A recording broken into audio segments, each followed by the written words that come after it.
Assalamualaikum warahmatullahi wabarakatuh. Perkenalkan, saya Muhammad Kamil Furqon dengan NIM 181440013 akan mempresentasikan tugas yaitu packet switching mata kuliah komunikasi data.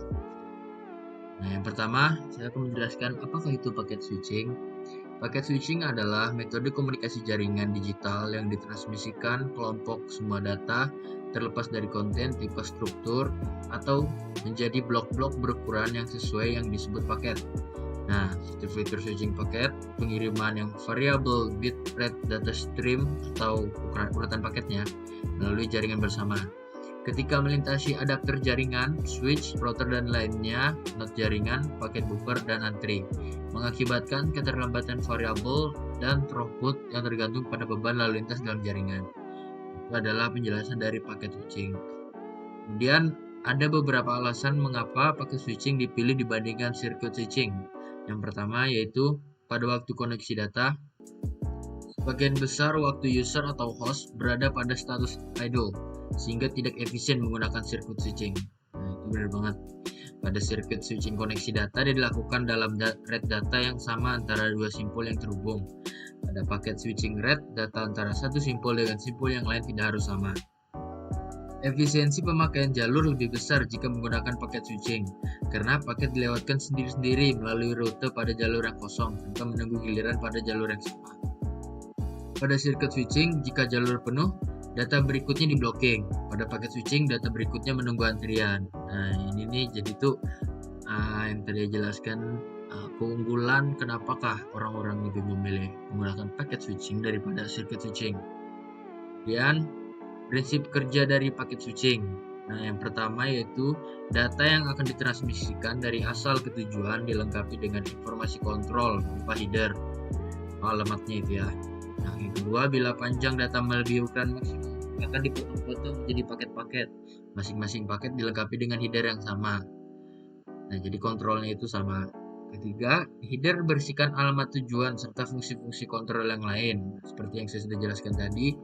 Kemudian yang keempat, paket diumpankan ke simpul yang paling dekat dengan asal. Kelima, dari simpul tersebut, paket diantarkan ke rute sembarang, tergantung jalur yang kosong. Ya, efisiennya. Dan yang keenam, masing-masing paket dapat melalui rute yang sama atau berbeda. Setiap simpul yang dilewati akan memeriksa, menyimpan sementara, dan mengarahkan paket ke simpul berikutnya. Dan yang ketujuh, apabila sudah sampai ke tujuan, paket akan diatur kembali sesuai dengan urutan semula. Nah, jadi itu tuh sangat menguntungkan banget kita tuh kenapa Nah, jadi dari paket switching itu ada dua jenis pendekatan jaringan, yaitu yang pertama yaitu pendekatan datagram dan pendekatan virtual circuit. Pendekatan datagram ini yaitu setiap paket berisi alamat tujuan. Setiap simpul yang dilewati harus membuat keputusan untuk menentukan jalur yang akan dipilih untuk masing-masing paket. Masing-masing paket diperlukan secara terpisah, tidak dikaitkan dengan paket yang sudah lewat sebelumnya, tidak memerlukan setup panggilan. Simpul dapat mencarikan jalur alternatif bagi paket yang lain apabila jalur terutama sedang digunakan. Nah, itu kemudian yang kedua ada pendekatan virtual circuit. Pada pendekatan virtual circuit ini, rute di antara dua stasiun sudah dibentuk sebelum melakukan transfer data. Pertama, dikirim paket informasi kontrol disebut paket permintaan panggilan. Kemudian paket ini meminta koneksi logika antara stasiun asal dan tujuan. Apabila melalui simpul-simpul, maka antar simpul dibentuk koneksi logika. Bila stasiun tujuan sudah siap menerima koneksi, akan dikirim paket penerima panggilan melalui simpul-simpul ke stasiun asal. Kemudian transfer data bisa dilakukan bila salah satu stasiun memutuskan mengakhiri koneksi, digunakan paket clear request. Setiap stasiun dapat memiliki lebih dari satu sirkuit virtual dengan stasiun-stasiun yang lain. Simpul yang dilewati tidak perlu membuat keputusan routing untuk setiap paket yang diterima. Paket diterima di stasiun tujuan berdasarkan urutan asli. Nah, keuntungan pelayanan di datagram dibanding virtual circuit. Nah, jadi di pendekatan datagram itu yang pertama tidak memerlukan fase setup panggilan. Kedua, jika terjadi kemacetan atau congestion pada sebuah jalur, maka paket data dapat dicarikan jalur alternatif. Itu juga. Ketiga, bila sebuah simpul mengalami kegagalan, maka paket-paket berikutnya dapat dikirim melalui rute simpul yang Nah, jadi ada ini ada ininya, ilustrasinya. Jadi ketika data aplikasi dikirim menggunakan jaringan paket switching, ini ada header dan data. Jadi satu paket itu isinya header dan data. Header ini alamatnya dan data ini adalah yang akan disampaikan ke device yang lain. Dan kita lanjut ke ukuran paket. Ukuran paket menunjukkan keterkaitan dengan waktu transmisi. Nah, yaitu nih. Jadi kalau pesan yang isinya satu paket tuh akan isinya seperti ini. Nah, jadi dia kayak gini. Ketika dia pesan yang isinya 2 paket, nah jadi dia ada angkanya, ada jelas. Jadi ini paket pertama, paket kedua, paket pertama, paket kedua, paket pertama, paket kedua, seperti itu. Kemudian ini contohnya jika dia berisi 5 paket. Nih, jadi paket pertama, kedua, ketiga, keempat, kelima. Nih, kemudian paket kedua, 3, 4, 5, 1, 2, 3, 4, 5. Sama juga dengan pesan yang memiliki 10 paket. Sampai 10 dia. Lanjut. Nah, ini ada contohnya jika X sama dengan stasiun asal, Y sama dengan stasiun tujuan, A, B adalah simpel yang dilewati, satu paket sama dengan 40 byte, satu header sama dengan 3 byte. Ini keterangannya. Maka waktu untuk transmisi satu paket T adalah 40 plus 3 plus 40 plus 3 plus 40 plus 3 sama dengan 43 kali 3 sama dengan 129 byte waktu. Nah, 40 ini karena kan dia tadi satu paket kan ada tiga bagian ini kan, A, B sama Y kan. Nah, jadi dia yang ini yang X ini satunya kan satu X itu isinya satu paket dan satu header.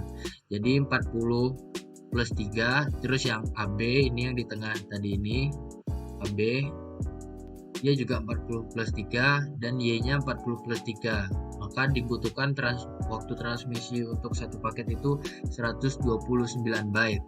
Nah, sedangkan waktu transmisi untuk pesan 2 paket T adalah di sini adalah 40 per 2 karena kenapa? Karena di dalam satu paket ini diisi oleh 2 pesan, yaitu pesan 1 dan pesan 2. Makanya dia ditulis per 2 seperti itu. Seperti itu, sama perhitungan per tadi mendapatkan 92 byte. Nah, dan berapa waktu transmisi untuk pesan 5 paket? Sama seperti tadi. Karena dia dibagi menjadi 5, maka 40 per 5 plus 3 plus 3 plus 3. Terus kemudian dihitung menjadi 77 byte. Nah, dan untuk transmisi untuk pesan 10 paket sama seperti yang lainnya. Jadi dia 40 byte dibagi 10 paket plus 3 byte seperti itu, maka dapatkan hasil 84 byte. Nah, kemudian parameter penentu kinerja jaringan switching, penundaan perambatan yaitu propagation delay. Waktu yang diperlukan sinyal merambat dari satu simpul ke simpul berikutnya, itu adalah penjelasan dari propagation delay. Kemudian ada waktu transmisi. Waktu transmisi adalah waktu yang diperlukan transmitter untuk mengirim sebuah blok data. Kemudian ada penundaan simpul. Penundaan simpul merupakan waktu yang diperlukan sebuah simpul untuk melakukan fungsi di pengolahan saat switching data.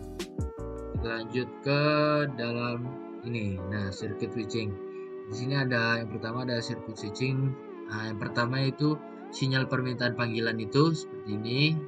Kemudian penundaan perambatan itu ada di sini. Dan ada penundaan pengolahan. Itu ada sinyal penerima panggilan. Dan kemudian data. Itu sinyal balasan seperti itu kalau circuit switching. Dan kalau yang paket switching virtual circuit itu nih misalnya paket permintaan panggilan. Masuk, kemudian di sini ada paket penerimaan panggilan. Terus di sini datanya itu paket 123 karena isi 3. Dan ada berupa paket balasannya. Jadi kalau yang di circuit switching itu berupa sinyal, kalau yang paket switching virtual circuit ini berupa paket seperti itu. Nah, kalau ini paket switching datagram seperti ini. Lanjut. Nah, perbandingan antara teknik-teknik switching komunikasi. pada sirkuit switching itu disediakan jalur untuk transmisi, sedangkan pada paket switching dan paket switching datagram dan paket switching virtual circuit tidak tersedia jalurnya. Hanya pada sirkuit switching dia disediakan jalur transmisi. Nah, untuk sirkuit switching, transmisi data berlangsung secara terus-menerus. Dan kalau yang pakai switching datagram dan pakai switching virtual circuit, transmisian secara paket-paket, itu per paket. Terus kemudian pada sirkuit switching itu pesan-pesan tidak disimpan.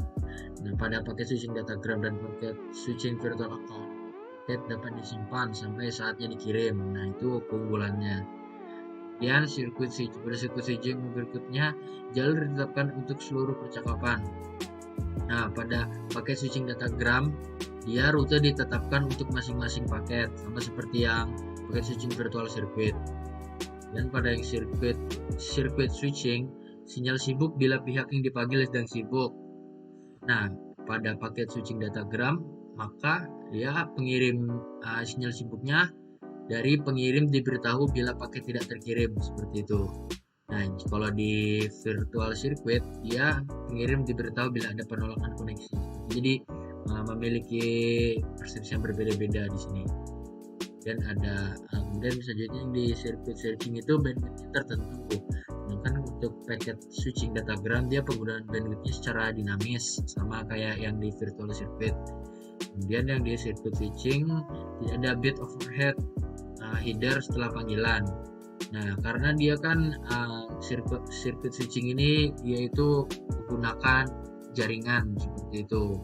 Kalau di paket switching datagram, dia headernya ada dalam di setiap paket agar paket-paket tersebut tidak menuju ke tempat yang salah, karena di setiap paket itu ada header yang memiliki alamat menuju ke tempat yang ingin dituju, seperti itu. Nah, lanjut pada routing. Nah, beberapa unsur yang menunjang teknik routing pada jaringan paket switching. Pertama itu kriteria kerjanya. Nah, kriteria kerjanya itu yang pertama yaitu jumlah lompatan, kedua biaya, dan laju penyelesaian.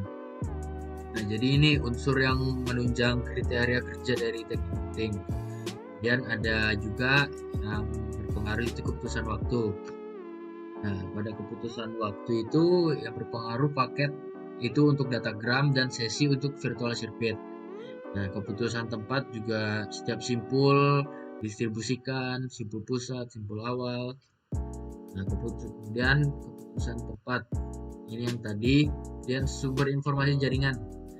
Nah, dia tidak ada sama sekali lokal, simpul yang berdekatan, simpul di sepanjang rute, seluruh simpul, waktu pembaruan informasi secara terus-menerus, periodik, perubahan muatan utama, dan perubahan topologi. Nah, ini ada contoh jaringan paket switching dengan biaya saluran.